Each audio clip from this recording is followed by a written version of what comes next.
Genesis 1 verses 26 to 28, KJV, exegesis and analysis. Verse-by-verse interpretation. Genesis 1 verse 26. Figure, Michelangelo's creation of Adam, c.1511, depicts God reaching out to impart life to Adam, reflecting the biblical notion that humans are made in God's image. In Genesis 1 verse 26, God says, "Let us make man in our image, after our likeness."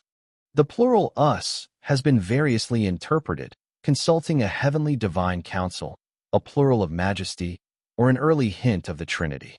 Crucially, image, Hebrew tselem, and likeness imply that humans uniquely mirror God's character and authority. Many scholars note that in ancient Near Eastern culture kings were called the image of a god, statues or throne dummies used by deities, and Genesis adapts this to assert that all people are God's royal representatives. Biologos.org. Books.kdpublications.in. Thus, having dominion over the fish, birds, livestock, and all the earth signifies a stewardship role. As God's vice-regents, humans rule creation under God's sovereignty, not as despots. Contemporary commentators stress that dominion here means responsible care and service to God's will, not unchecked exploitation. Books.kdpublications.in. Theologyofwork.org. Genesis 1 verse 27. In verse 27, the narrative climaxes. So God created man in his own image. Male and female created he them. The repetition of image emphasizes that every human, male and female alike, bears God's likeness. Genesis thus affirms the equality of the sexes. The text democratizes the royal image so that all people, both male and female, equally reflect God. Nationalpress.org. The use of plural them highlights that God addresses humanity as a whole. Traditional interpreters, e.g. church fathers like Augustine and Aquinas, often identified the divine image with the human soul's rational or moral faculties. Scielo.org.za. Scielo.org.za. But modern readings, e.g. Middleton, emphasize the functional aspect. Humans form one royal image-bearing class of two genders, who together reign over creation. Biologos.org. Nationalpress.org. By stating that both Adam and Eve are made in God's image, the text teaches that neither sex has intrinsic superiority. Each reflects the divine in common dignity, though male and female roles have distinct aspects. Nationalpress.org. Genesis 1 verse 28. Verse 28 continues, "And God blessed them. Be fruitful, and multiply, and replenish the earth, and subdue it, and have dominion." Here God pronounces a blessing and gives the cultural mandate. Being fruitful and multiply first of all commands human procreation and the filling of the earth. Early Jewish and Christian interpreters generally take this literally. God's design is that humanity expand and populate the world. The KJV word replenish simply means fill. The earth was empty before Adam. At the same time, fill and subdue imply that people are to cultivate, rule, and develop the world. Genesis enjoins humans to till the creation as a gardener and manage it wisely. The phrase, "and have dominion," echoes verse 26, reinforcing that human rulership is God-given. Modern scholars emphasize that this dominion should mirror God's kingship. Humans, as God's image-bearers, must govern creation in harmony with God's purposes, using the original, God, as their pattern, not themselves. Theologyofwork.org. In sum, verse 28 extends the image theme into action. God blesses humanity and entrusts the male-female pair with reproductive, ecological, and cultural authority over creation. Historical and cultural context. Genesis 1-2 is rooted in ancient Near Eastern, A&E, creation thought, but also sharply contrasts its pagan milieu. It was likely composed in final form during or after the Babylonian exile, 6th century BCE, at a time when Israel needed a monotheistic cosmology. In Babylonian myth, e.g. the Enuma Elish, creation is the result of a divine battle. Multiple gods exist, and humans are made from a slain god's blood to serve the gods as slaves. In Enuma Elish, the victorious Marduk slays the chaos monster Tiamat, and then creates humans to relieve the gods of labor. By contrast, Genesis has one sovereign God speaking creation into order without conflict. The very term image of God is used to elevate humanity rather than demean it. For example, Enuma Elish ends with God's building a temple for Marduk. Genesis instead presents the entire cosmos as God's temple, so that God rests and dwells in creation. en.wikipedia.org. Likewise, where Babylonian mythology demands idols, Israel's imageless tradition proclaims that only people, male and female, are God's images. Nationalpress.org. Both narratives depict order in chaos. A cosmic ocean gives way to land and sky.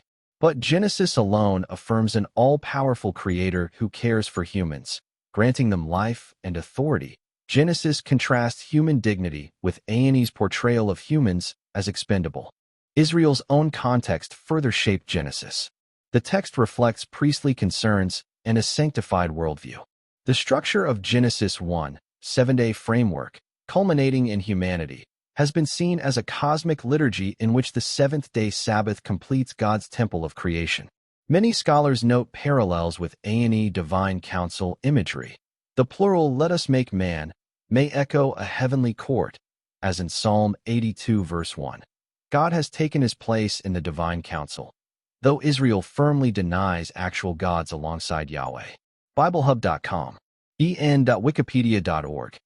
In sum, Genesis 1 proclaims a radically monotheistic creation.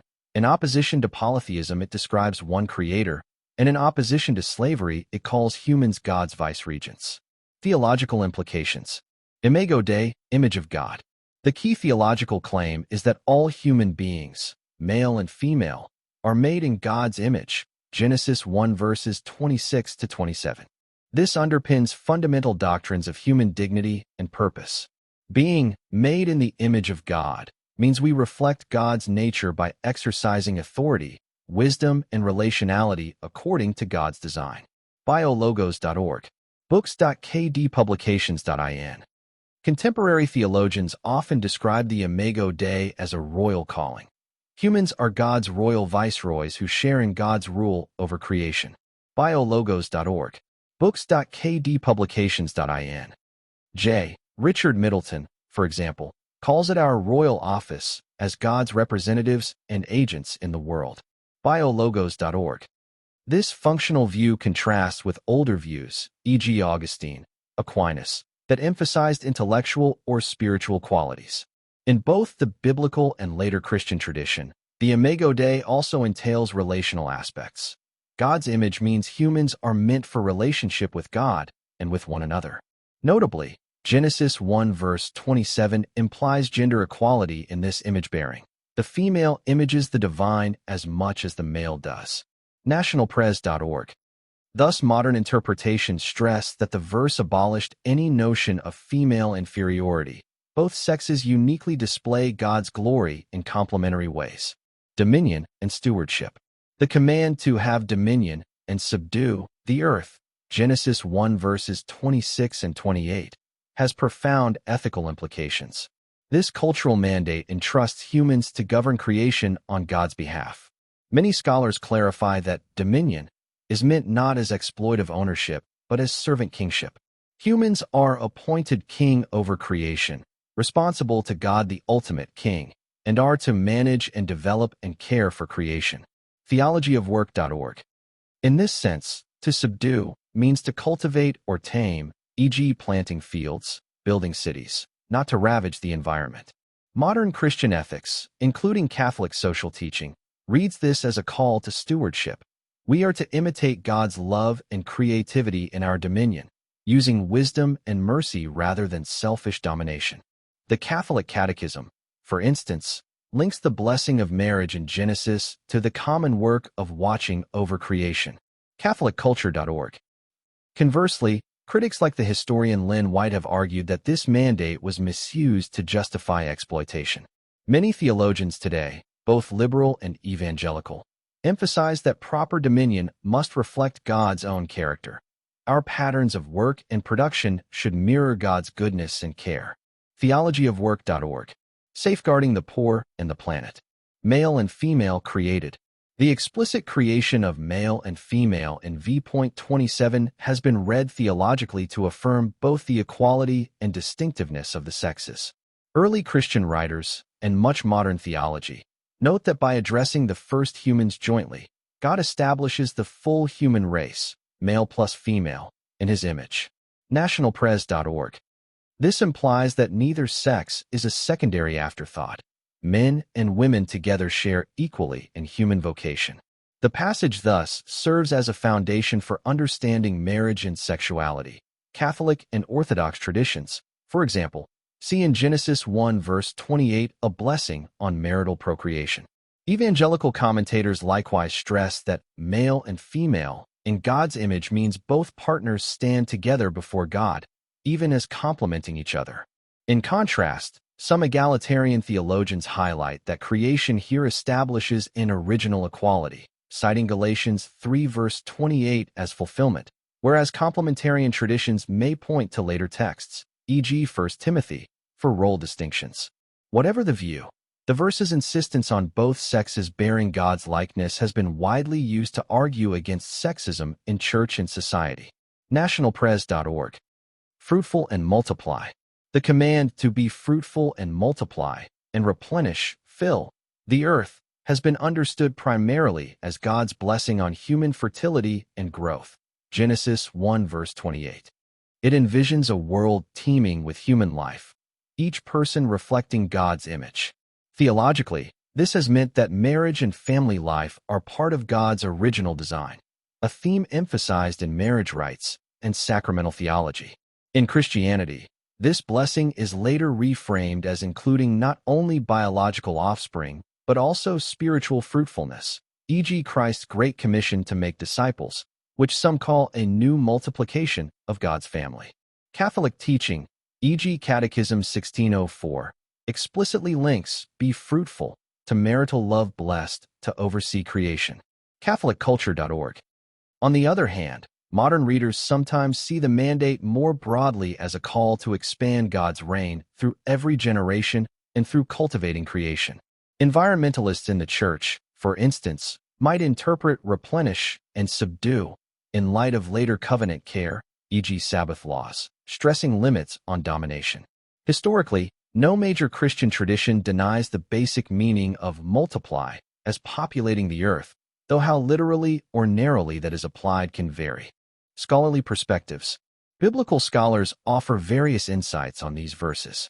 Many recent commentators, e.g. John Walton, Gordon Wenham, Richard Middleton, emphasize the functional aspect of the image of God. Humans are God's royal cult image or vice-regents on earth. Biologos.org. Books.kdpublications.in. John Walton, for example, argues that the Imago Dei language refers to the special role humans play in God's cosmic temple, kingdom, rather than to physical traits or intellectual traits per se. Biologos.org. Middleton and others likewise read image as a reference to delegated authority. Humans have been given power to share in God's rule or administration of the earth's resources and creatures. Biologos.org. In contrast, other scholars focus on substance. N.T.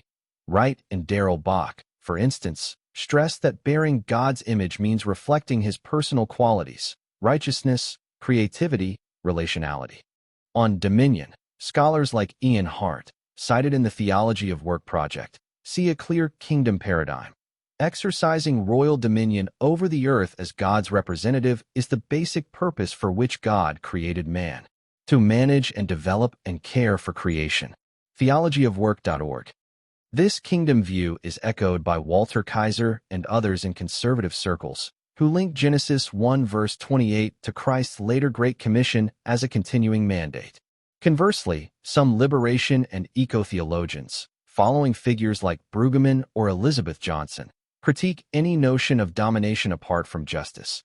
They interpret dominion in light of later biblical themes of compassion, often citing Leviticus stewardship ideals or Christ's kingship as servant. The creation of male and female has also attracted scholarly attention. Feminist interpreters like Phyllis Tribble read Genesis 1 verses 27 to 28 as subverting patriarchal assumptions. The text begins with equality, two image bearers, rather than hierarchy. Egalitarian scholars cite this verse to show that original human nature is shared equally. Others, e.g. theologians such as John Piper or Wayne Grudem, view it as establishing distinct roles. They argue the plural pronouns indicate two complementary images, with ultimate headship resting with Adam. Genesis 3 is often appealed to here. Secondary literature notes, however, that Genesis 1 itself nowhere assigns different status to men or women, and the phrase replenish and subdue is addressed to both. Finally, across traditions there is agreement that Genesis 1 verses 26 to 28 provides the theological foundation for human uniqueness.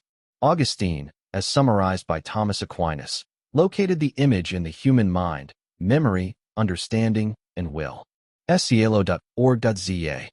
Modern theologian Jürgen Moltmann has written that the image of God means humans let God appear, revealing him, i.e. reflecting God's love and community. Nationalpress.org. In sum, from the early church fathers through contemporary scholars, Genesis 1 verses 26 to 28 is seen as teaching that humans, both men and women, are God's earthly representatives, blessed to multiply and rule creation in harmony with God's purposes. Biologos.org. Theologyofwork.org. Sources. This analysis draws on biblical scholarship and theological sources, including commentaries on Genesis and the Catechism of the Catholic Church. Biologos.org. Nationalpress.org. Catholicculture.org, as well as comparative studies of A&E creation myths. en.wikipedia.org. Books.kdpublications.in. Theologyofwork.org. The goal has been a neutral, comprehensive presentation of the text's meaning, context, and varied interpretations.